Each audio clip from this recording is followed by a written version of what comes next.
So is SRship really required in anesthesia? Like if somebody just passes out of post graduation and applies for a job in corporate, so do they get job in corporate? It all depends कि आपके आगे के aspirations क्या हैं. If you want to get into super specialty, such as अगर आपने cardiac anesthesia करना है, neuro anesthesia करना है, There is not much competition in anesthesia to get SRship as compared to other clinical branches. But are there enough seats available for assistant professor job? Government setups में जो हमारी UPSC की आती हैं जो vacancies आती हैं वो 4-5 सालों में एक बार आती हैं. वो फनलिंग वो हर लेवल पे ही चलती है, तो इस एनेस्थीसिया में भी जो है चलती हैं. But since there are lot of new medical colleges coming up, anaesthesia requirement हमेशा रहेगी. तो in comparison to other branches थोड़ा सा ratio is tilted in favour of anaesthetist. How much investment does it go into starting a setup like you have started? Lot of efforts, lot of money goes into this, क्योंकि जो machines हैं हमारी they are very expensive.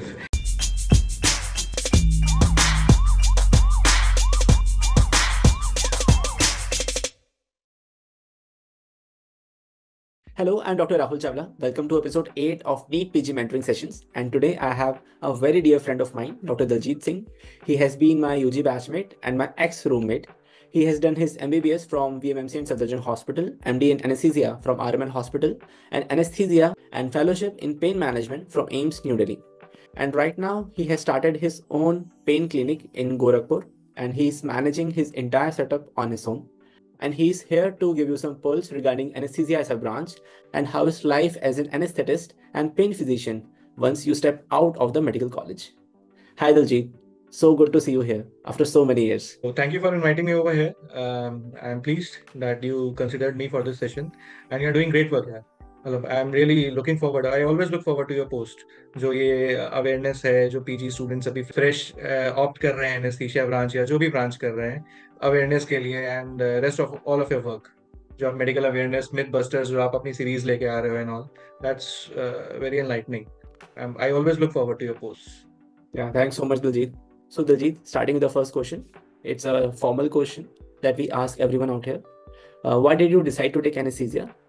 Did you make that conscious decision beforehand, or just because you were not getting the branch you wanted to take, so you decided to take anesthesia?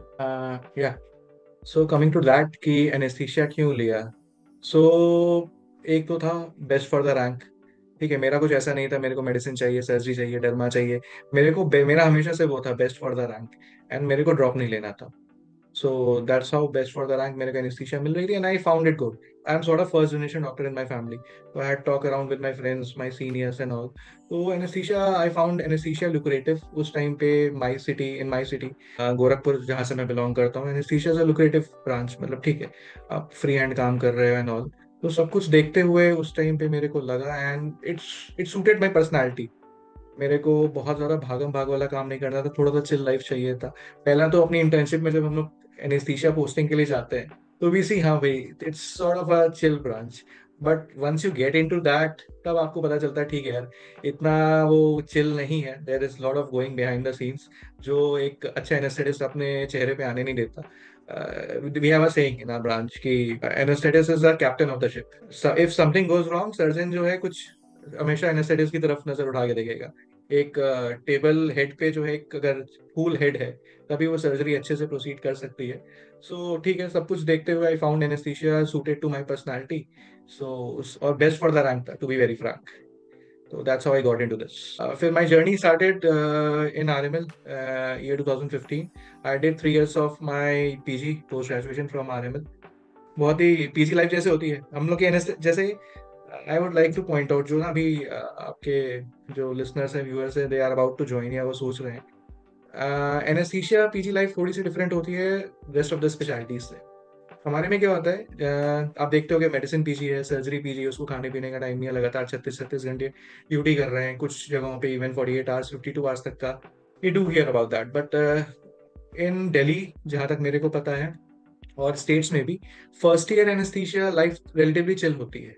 State में फिर भी थोड़ी सी hectic होती है, but as compared to other branches medicine and surgery, first year anaesthetist जो होता है, जो पोस्ट ग्रेजुएट होता है, उसकी लाइफ चिल होती है because he is trying to get in to the trade.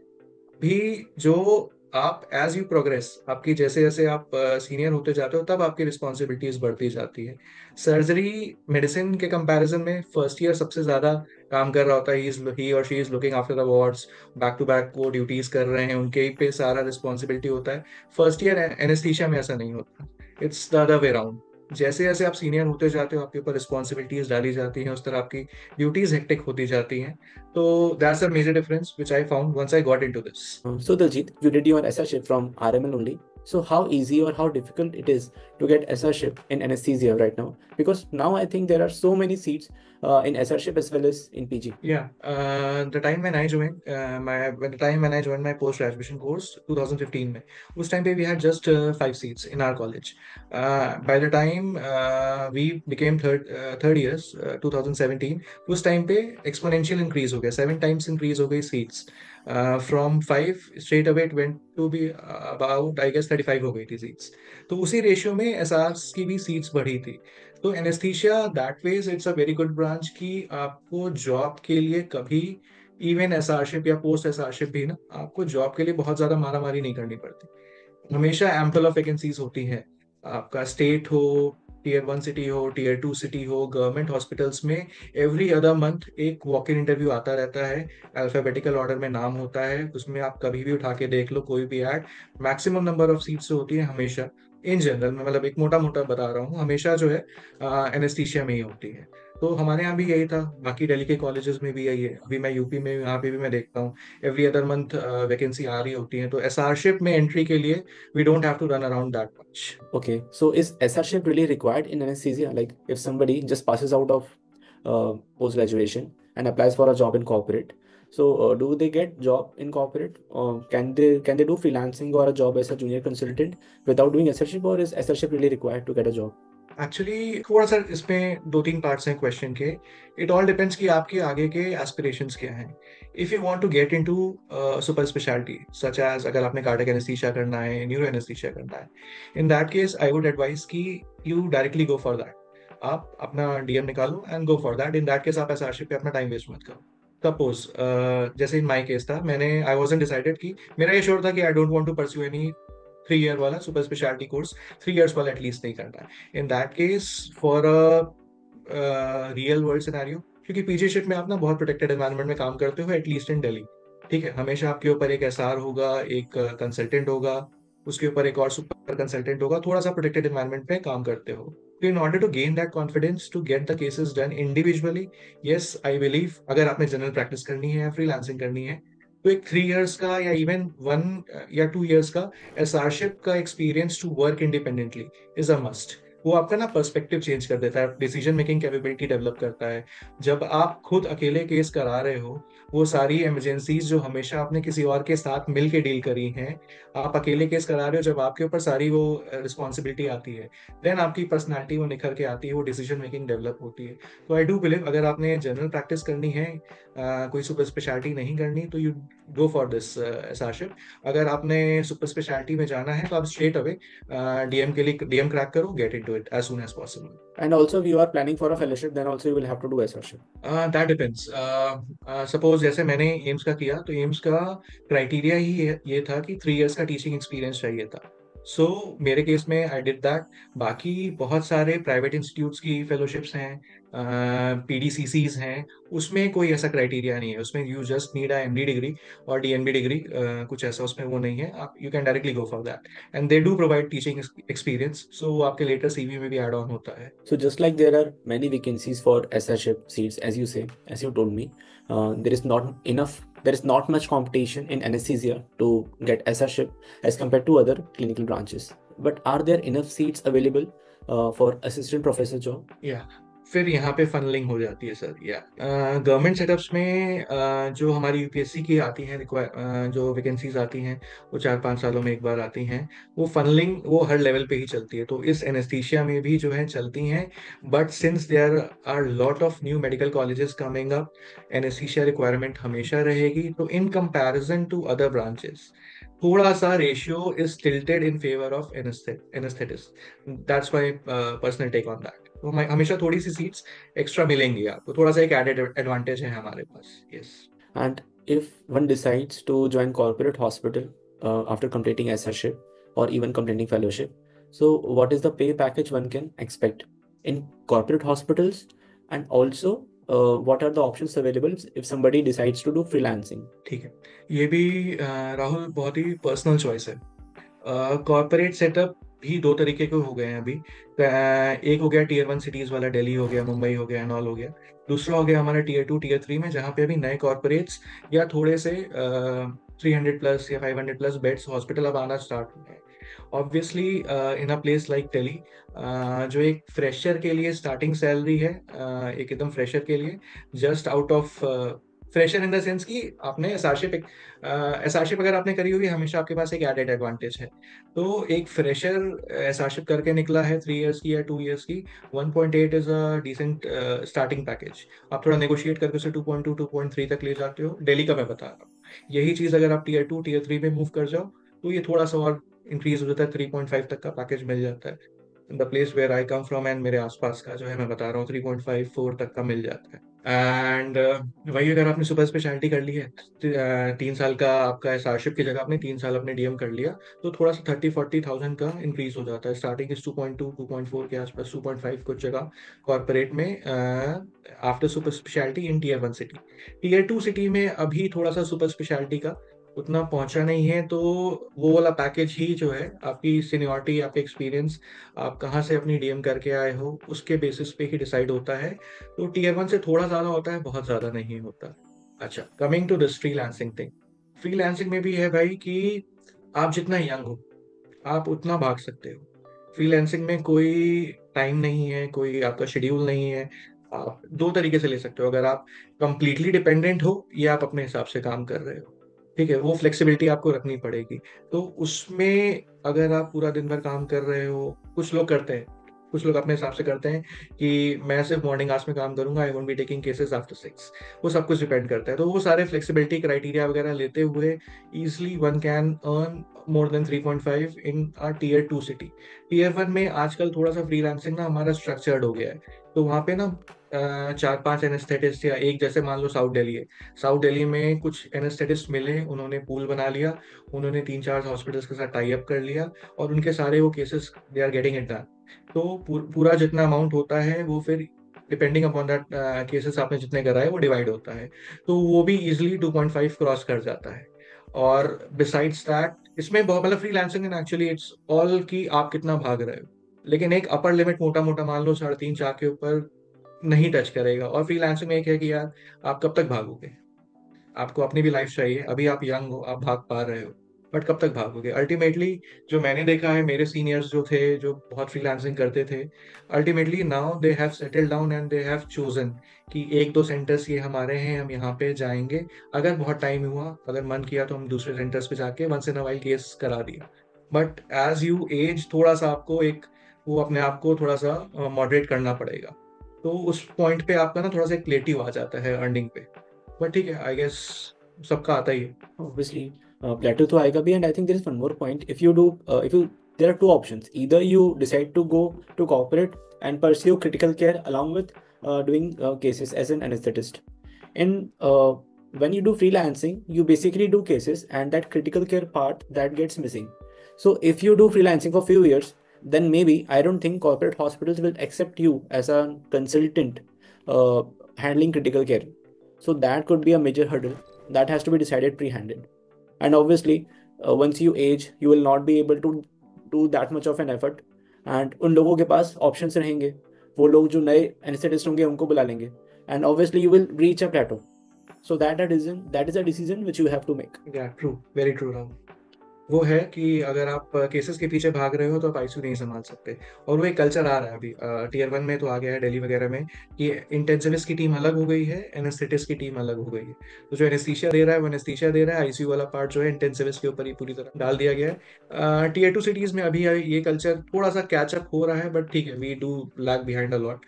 तो यहाँ पे वो थोड़ा चलता है कि यहाँ पे थोड़ा ओपन आईसीयूज का कल्चर है, कि प्राइमरी फिजिशियन इज इधर न्यूरोलॉजिस्ट और फिजिशियन और सर्जन, एंड एनेस्थेटिस्ट या इंटेंसिविस्ट आके ओवरसी कर लेता है ट्रीटमेंट। बट होल सोली इधर में ट्रीटमेंट जो है प्राइमरी फिजिशियन चला। There is a difference, there is a lot of catching to be done over here. Yeah, this is how it operates in the setting where I work. It's an open IC. Okay. And also there is a growing demand of super specialization. in anesthesia. So I have worked with neuro anesthetists, and I'm sure my cardiology counterparts they work with cardio anesthetists. So what are the options for super specialization and fellowships available in anesthesia? बहुत सारे options हैं हमारे पास।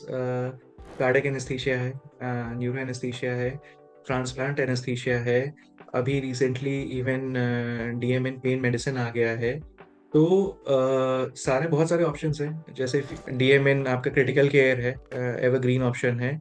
But ये सारा जो कुछ है, जैसे मैंने बोला था, अगर you want to get into this, आप जल्दी से आ जाओ, ठीक है। और ये सारा जो है अभी मान लो न्यूरो एनेस्थीसिया, कार्डियक एनेस्थीसिया, ये दो तीन ब्रांचेस, ट्रांसप्लांट एनेस्थीसिया, तीन ब्रांचेस जो हैं, दीज आर अभी flourishing in tier 1 cities. Tier 2 में अभी भी इतने स्पेशलाइज, टीयर 2 या टीयर 3 में तो चलो पहुंचा ही नहीं है। टीयर 2 में भी अभी कॉर्पोरेट सेटअप आ रहा है। तो फ्यूचर में हाँ, आपका एक सुपर स्पेशलिटी का ऑब्वियसली एक डिग्री हमेशा इज बेटर। वो नॉलेज कभी वेस्ट नहीं जाती। अगर आप आज कर रहे हो, आप फ्यूचर के बारे में प्लान कर रहे हो, ठीक। तो लेकिन करेंटली अभी टीयर 2 में अभी ब्रेक इन हो रहा है कॉर्पोरेट हॉस्पिटल्स का, टीयर 1 में ऑलरेडी स्टैब्लिश्ड है। तो सुपर स्पेशलिटी अगर आपने वो क्लियर कट रखो, आपने कहाँ सेट होना है, आपका होम टाउन कहाँ है, आपने कहाँ सेट होना है, वो अगर आपकी प्रायोरिटी सेट है ना, तो उस हिसाब से आप अपनी ब्रांच चूज करो।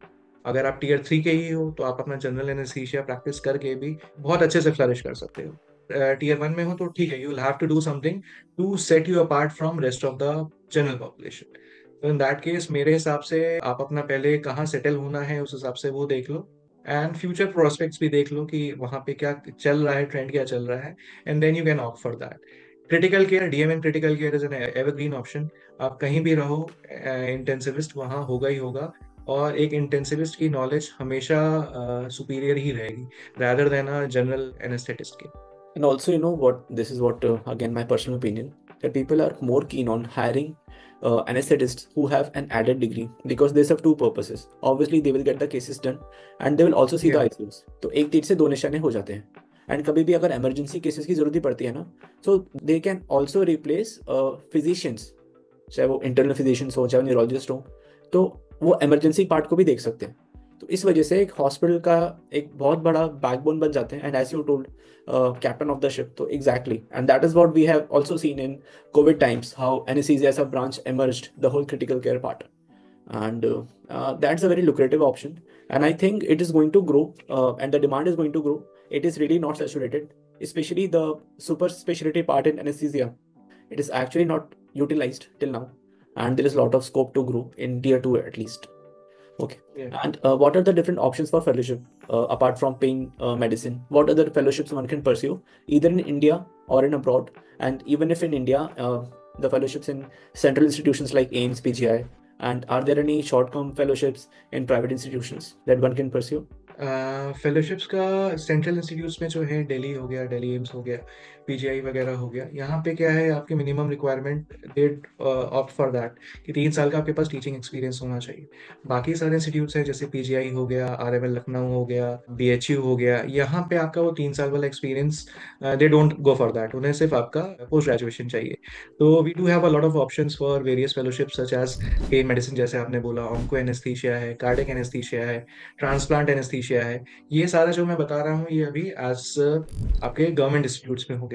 आफ्टर कोविड जो अभी इतना सारा वाइडनिंग ऑफ हराइजन हुआ है कि कई सारे ऑनलाइन कोर्सेज चल रहे हैं, कई सारे private institutes have come up with their own fellowships. कुछ 6 महीने की फेलोशिप्स होती हैं, कुछ 3 महीने की शॉर्ट फेलोशिप्स भी होती हैं। तो अगर आप अपना कहीं प्रैक्टिस कर रहे हो, आपके मन में कभी आता है ठीक है, आई नीड टू ब्रॉडन माई, जैसे आपने बोला एक एडेड डिग्री चाहिए, तो ठीक है, अगर आपके पास इतना टाइम नहीं है, आप वो 1 साल की फेलोशिप कर सकते हो, तो आप 3 महीने की फेलोशिप कर रहे हो, 6 महीने की फेलोशिप कर रहे हो। तो yes, we do have a lot of options, और प्राइवेट भी हैं, गवर्नमेंट भी हैं, और सभी अच्छा है। मतलब वो आपके सीखने वाले के ऊपर होता है, वो कहीं भी सीख सकता है।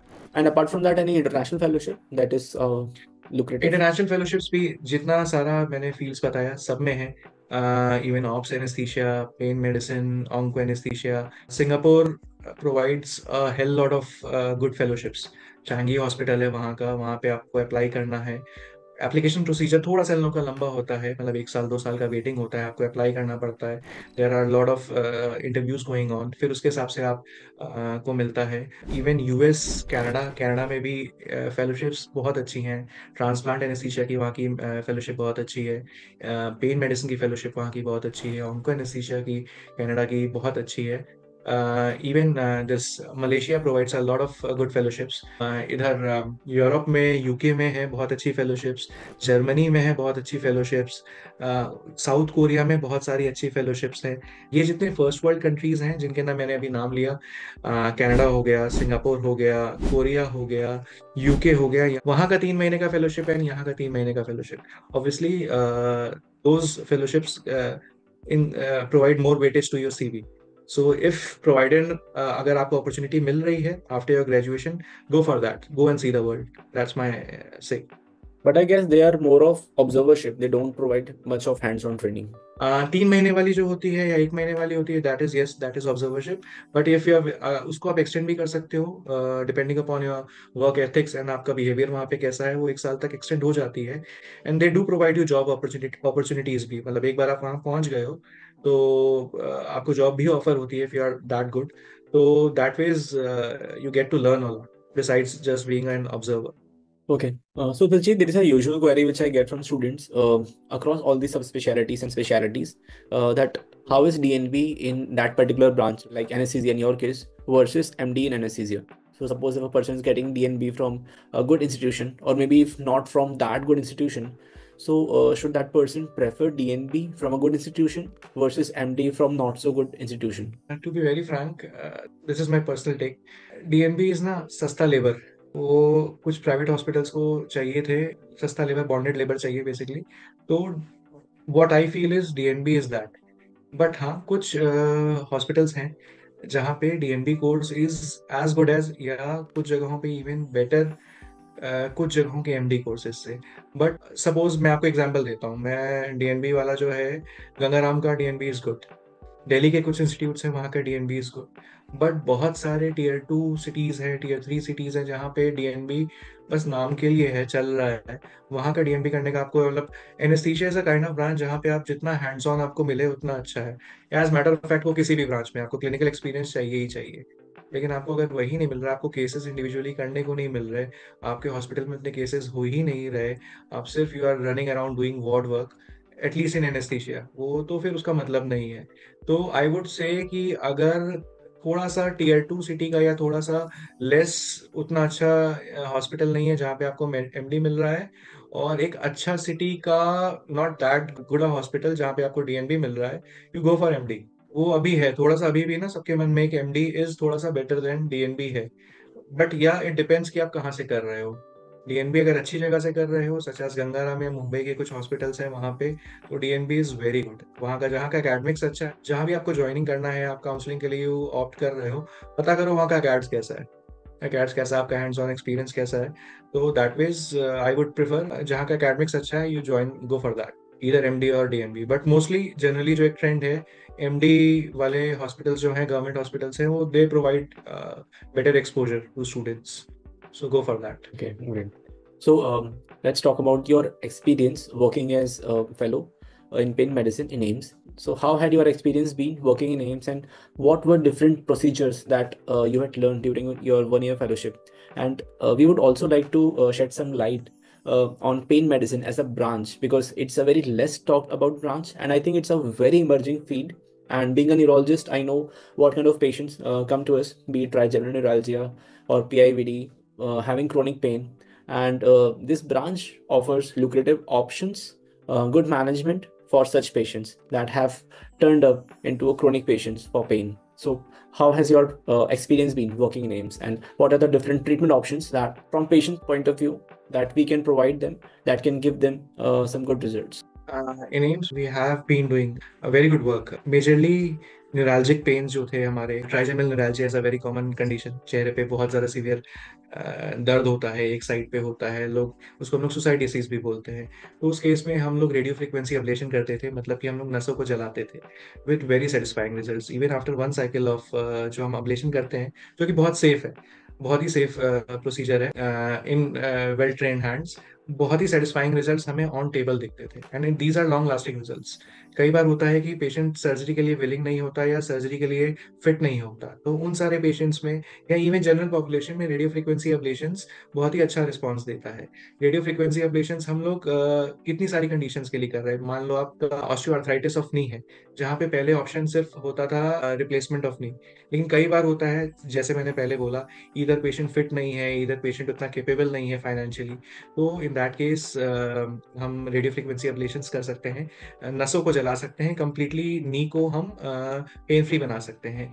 ये जो radio frequency oblation case of नी है, ये एडवांस स्टेजेस में है, ग्रेड 4 हो गया। मान लो अगर आपका नी का आर्थराइटिस जो है उतना एडवांस नहीं है, उतना खराब डीजनरेट नहीं हुआ है आपका नी, तो in that case what we do is, या what we have been doing in AIIMS is regenerative medicine. उसमें हम क्या करते हैं, इंजेक्शंस डालते हैं, पीआरपी डालते हैं, ऑटोलॉगस ग्रोथ फैक्टर्स डालते हैं, जिसमें हम आपका ही खून लेके उसमें से प्लेटलेट्स एक्सट्रैक्ट करके उसको आपकी नी में डालते हैं। हमने कोई दवाई नहीं डाली, हमने आपका ही ब्लड लेके वापस से आपकी नी में डाला है। तो that is sort of regeneration हो रहा है, नेचुरल तरीके से जो चीज़ खत्म हो रही है उसे हम रीजनरेट कर रहे हैं। कंप्लीटली सेफ है। इधर हम लोग अल्ट्रासाउंड गाइडेड तरीके से करते थे या फ्लोरोस्कोपी तरीके से करते थे। पेलिएटिव मेडिसिन में हम लोग बहुत अच्छा काम कर रहे थे वहाँ पे। अब एंड ऑफ लाइफ केयर है, वहाँ पे we need to give a patient pain free death. एक हमें मतलब उसे एक ग्रेसफुल टाइम देना है जो भी पेशेंट के पास बचा हुआ है, and that can be possible only अगर वो बंदा पेन फ्री है। ठीक है, मतलब हम उसको ट्रीट नहीं कर सकते, but we can give that person the peace that he deserves और शी डिजर्व्स। तो इन दैट केस हम लोग ब्लॉक्स लगा रहे थे, हम लोग अल्कोहल या फिनॉल गाइड न्यूरोलिसिस कर रहे थे। उस केस में भी हम लोग रेडियो फ्रिक्वेंसी अब्लेशंस कर रहे थे, सिलिक प्लेक्सस ब्लॉक दे रहे थे, स्फीनोपेलेटाइन ब्लॉक्स दे रहे थे। इसी तरह बहुत सारे कंडीशंस हैं जिसमें हम लोग अल्ट्रा स्पोर्ट्स इंजरीज हो गई आपकी, ठीक है, उसमें हम लोग पीआरपीज दे रहे हैं, अल्ट्रासाउंड गाइडेड प्रोलोथेरेपीज कर रहे हैं, रीजनरेटिव मेडिसिन कर रहे हैं। तो hell lot of work we are doing. आप हेड टू टो कुछ भी kind of pain you say, and we are working on it and we are providing very good results. Yeah, actually, because I have seen results from, I've heard stories about the good results of pain medicine from patients themselves and who had been taking pregabalin, gabapentin for a long time. And after getting tired of eating such medications, they went for the treatment and got great results. And also, I think, regarding this particular branch, there has been a lack of awareness, not just in general public, but among doctors as well, because not many people know about the options that we have, and this option is really emerging. And you have actually taken a lead in establishing your own setup in a city like Gorakhpur, and I believe you are the first anesthetist to do that, and I hope that you are really doing well. So can you please tell me something about your own setup, like what all machines you have got? Have you got your own OT for that purpose? And what are the human resources you have employed, the kind of people that are needed to run the center, and how are you going about the marketing of your center? Yeah, so coming to that, I have established my own pain clinic by the name of Purvanchal Pain Management Center in heart of Gorakhpur. There have been, as you said, that I'm not the first, but people before me have tried and they have abandoned. But मेरा ये था कि I took leap of faith. मेरा यह था कि मेरा dedicated full time pain physician होऊंगा मैं। एक पूरी फुल टाइम अवेलेबिलिटी है तभी मैं अपनी ओपीडी चला सकता हूँ। तो मैंने उसी गोल के साथ अपना पेन क्लिनिक स्टैब्लिश किया। Lot of investment went into that.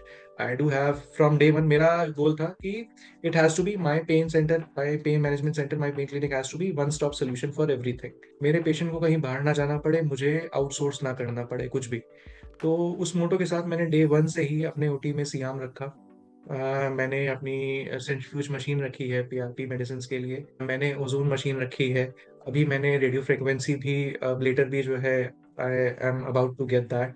और थोड़ा सा हम लोग का प्राइवेट सेटअप में पीएनडीटी एक्ट का इशू होता है, तो उसको लेके अल्ट्रासाउंड बस मेरे पास नहीं है, बाकी मोटा मोटा everything I do have. And coming to marketing, या मेरे केस में, as I had said before, lack of awareness was the major hurdle. So all my focus, all my earnings went into that marketing या awareness create करना। मैंने camps run किए, मैंने FM radio campaigns run किए, मैंने जगह जगह जाके टॉक्स थी, अवेयरनेस टॉक्स थी, मैंने पोस्टर्स लगाए, मैंने पैम्फलेट्स बंटवाए, एफएम रेडियो पे ऐड चलवाए, और बहुत सारे इंटरव्यूज दिए just to create awareness. So Daljit, I was really curious, like how much investment does it go into starting a setup like you have started, in monetary terms and also the kind of efforts that are required?